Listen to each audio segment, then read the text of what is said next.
It's a feel-good Friday, folks, and we have a lot to talk about because we're feeling some of the same things that you're feeling. It's been an interesting couple of weeks that we've seen different stories roll out, one of which being the hearing around prorogation and whether it's constitutional or not, and we will be seeing day 2, the conclusion of that today, and we'll be discussing what the highlights were of day 1, and hint, it's not going well for the government side of things, but we'll see if that even matters at the end of the day. And that's why shows like ours are trying to shed a light on all of it. Reg, how you feeling, big dog?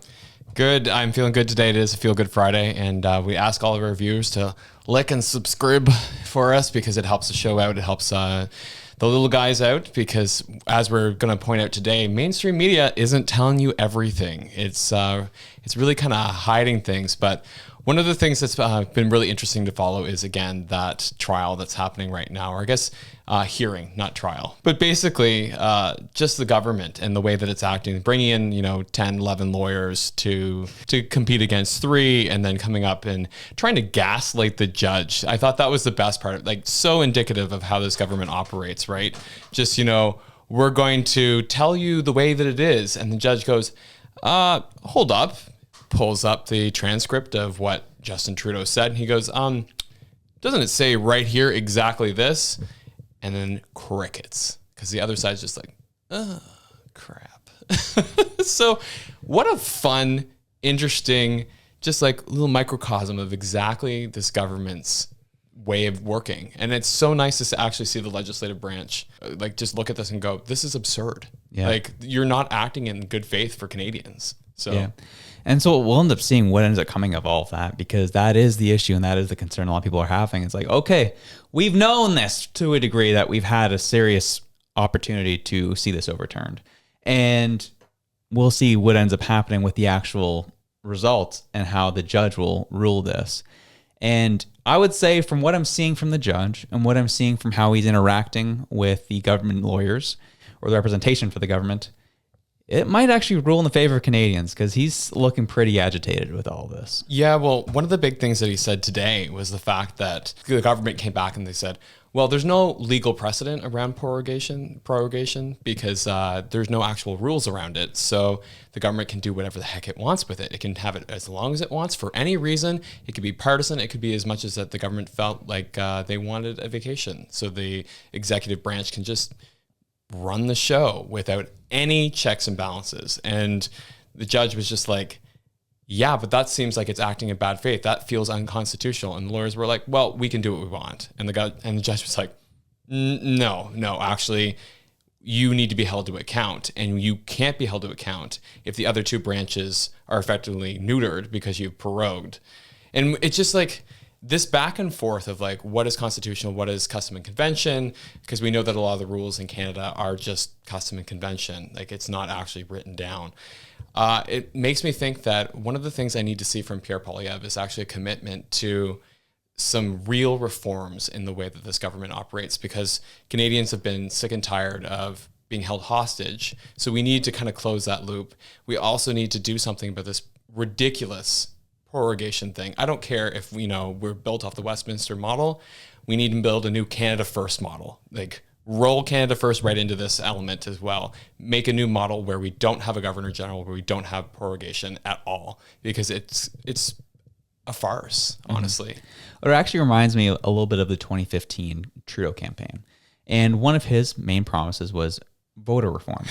And that was, I remember at the time, was super exciting for more so the younger demographic of who was voting for him at the time. It's like, yeah, we'd love to see that happen. And what, has he touched it? No.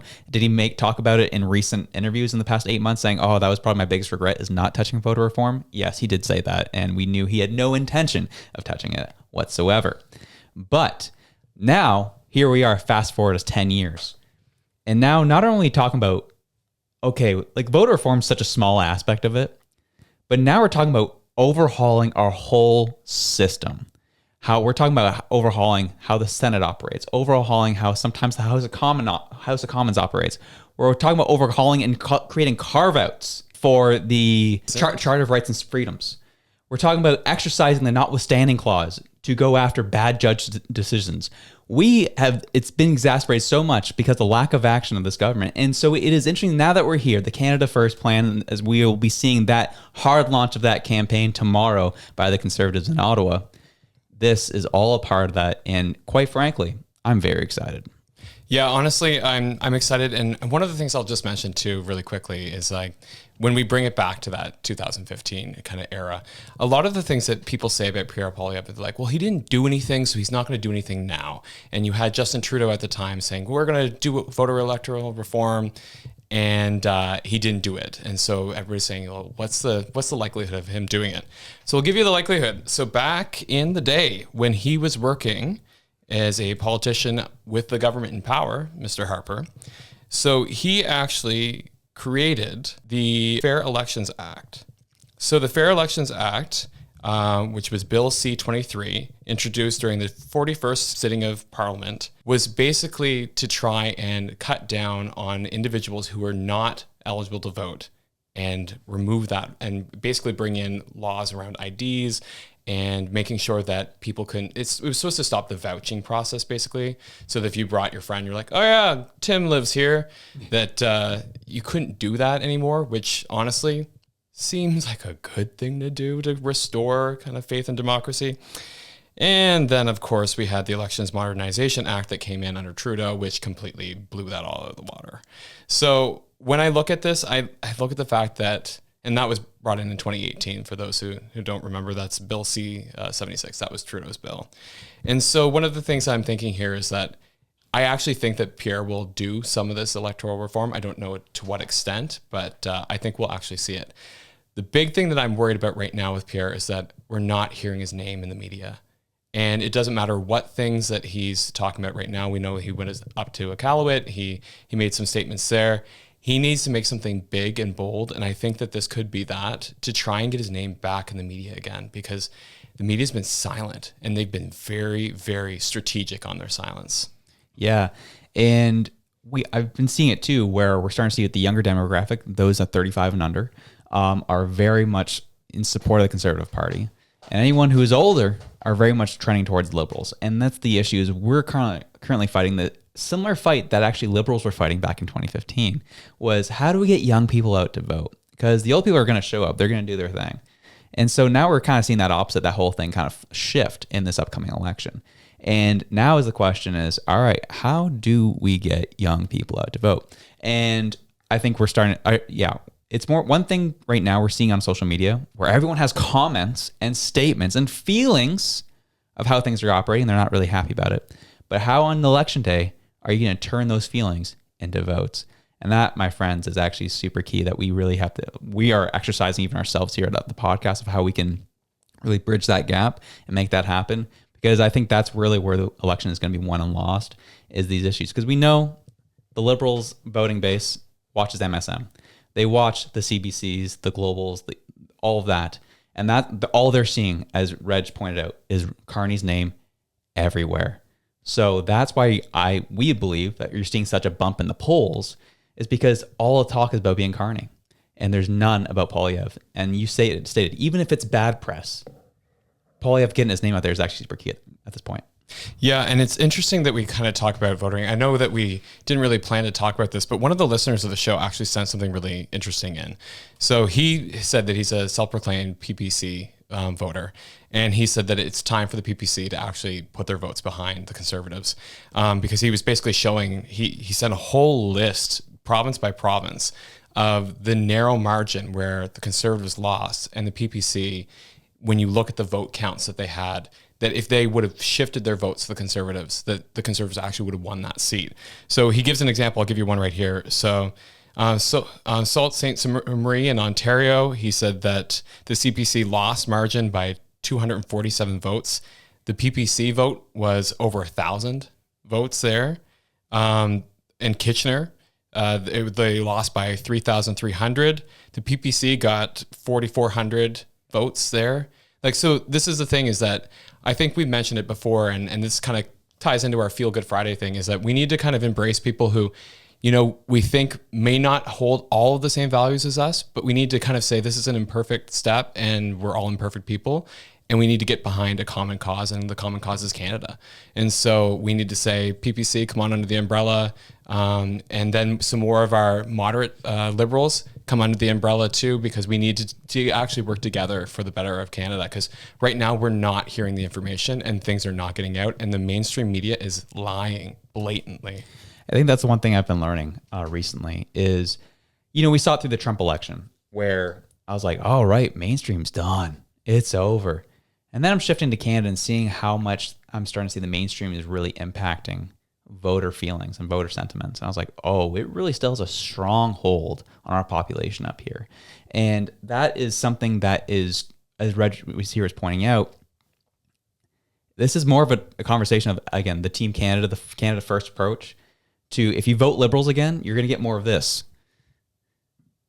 Where the U.S. just seized a pound of fentanyl coming across the Canadian border into Washington State.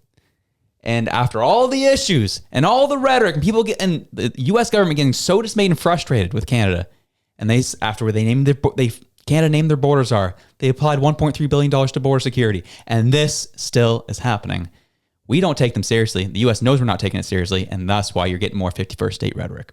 Exactly, and it's interesting because even as early as last night, or as late as last night, I was at my house. My mom was there. She's been helping us because my daughter's been quite sick. So God bless, shout out to mom. Shout out to moms everywhere.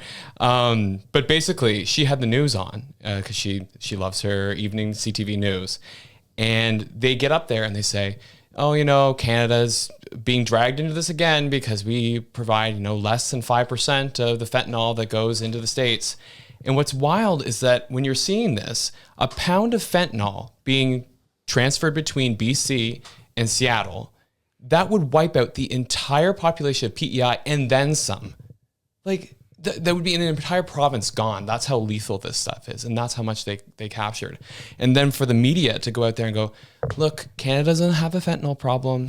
Like, it's just something that Mexico deals with. I think I've said this before. We need to really take a hard look at ourselves and be introspective and be truthful about how bad a problem we have.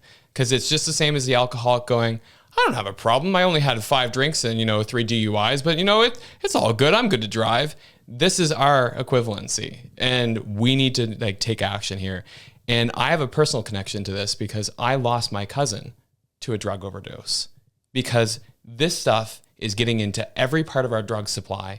It doesn't matter if you think that the drugs that you're taking are safe or not. It's killing people. It's killing people close to home. And so when I see things like this, and then I hear the media lying to us directly, it enrages me. It makes me want to throw things. And then when I hear other supporters going and repeating the same lies, I'm like, you're literally killing people. The media has blood in their hands and this government has blood in their hands. And so to kind of take the seriousness down a little bit, I think we need to just be really, really careful about what we're reading and be very intentional about the sources and what we're looking for, because sometimes you're even looking things up and there will be no results. And Josh found that. We saw this story by Mark Nixon posted this, how Guo has pulled the pin on $11 billion Kitimat refinery project backed by Stockwell Day. And again, this was amidst of all the issues with us trying to make sure we're more self-sufficient as we get the threats from America on tariffs. And so I was like, okay, interesting story. I want to look it up. And so went over to the old Google, typed in this exact title, and they told me we can't find anything of the sort. Nothing's going on here.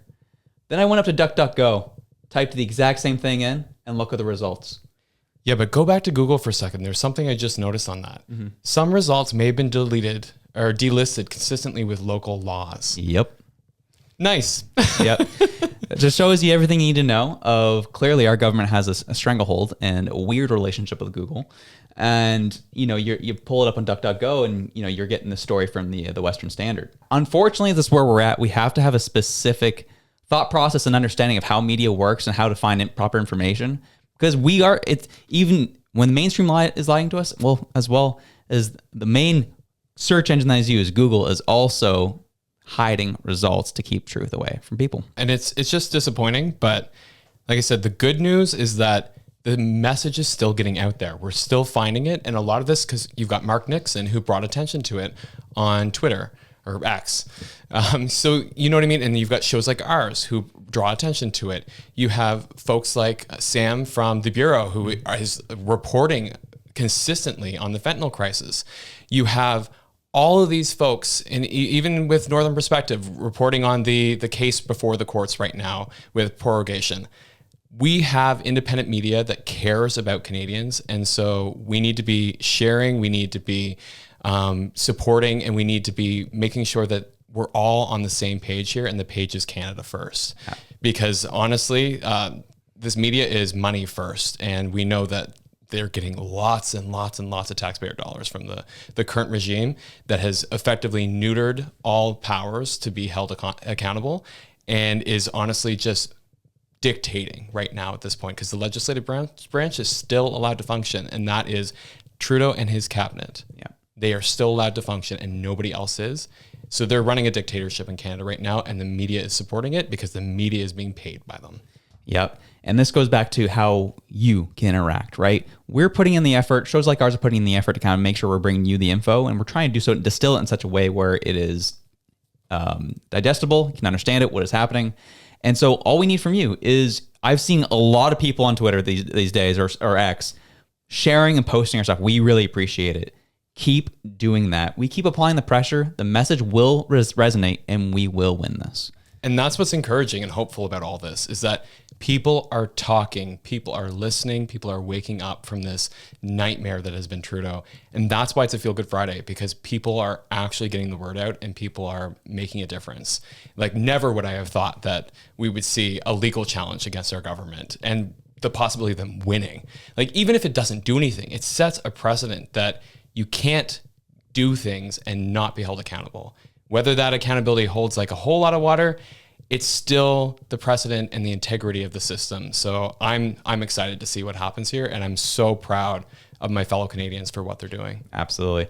And we've seen, if anyone's been watching those prorogation hearings, there's a media behind in chairs, empty. All you've seen is Ryan from Northern Perspective sitting there. like there's very little media from mainstream there, but we have Northern Perspectives on the ground doing a great job. We appreciate what they're doing. And so keep supporting the homies. We're doing our best. We keep the conversation going, and that is a Feel Good Friday. Have yourselves a good one. We're out.